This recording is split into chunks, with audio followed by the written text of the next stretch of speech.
school clean. How can we keep the school clean? We keep the school clean by, one of the ways of keeping the school clean is by sweeping the compound.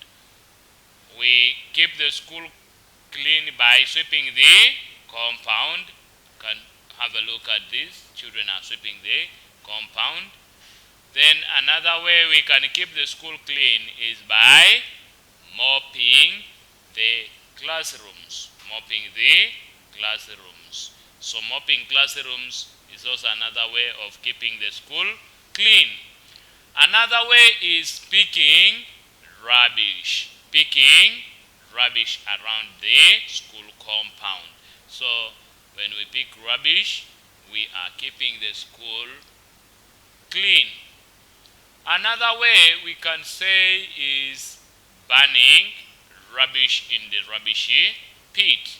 You burn the rubbish in the rubbish pit, so that these papers may not fly all over the compound, they may not litter the compound. You have to burn them, and you burn them in the evenings, so that you keep the school clean.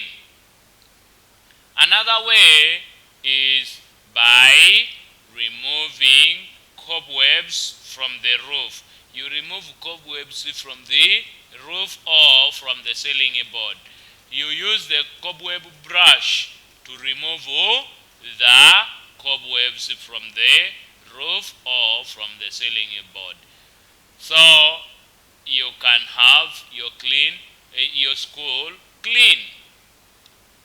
Then by scrubbing toilets or latrines. We can scrub the toilets or latrines, as you can have these children scrubbing them. They are keeping the school clean by scrubbing toilets or latrines.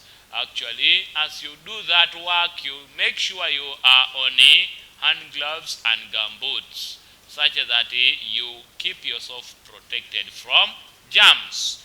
So those are ways we can keep the school clean. Now class, are we together? We can have a look at things used to clean the school and their uses. We can have a look at things used to clean the school and their uses. What do you think are the things that we use to clean the school? One of them is the bucket.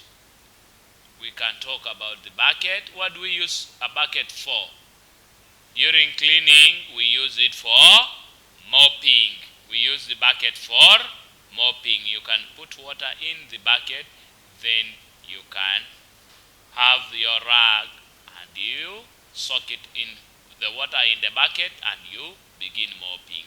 So a bucket is used for mopping.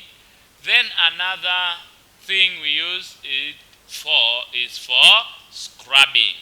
We can use it also for scrubbing. Still water is the one which is put here with the detergent soap. Then you use that water for scrubbing the floor together with the scrubbing brush. You can talk about the broom. What do you think brooms are used for? A broom is used for sweeping. The broom is used for sweeping. We sweep using the brooms. Then another item we can use, or another thing, is the rake. We can use a rake for collecting rubbish. We use the rake for collecting rubbish. We have another item, that is to say, slasher. A slasher is used for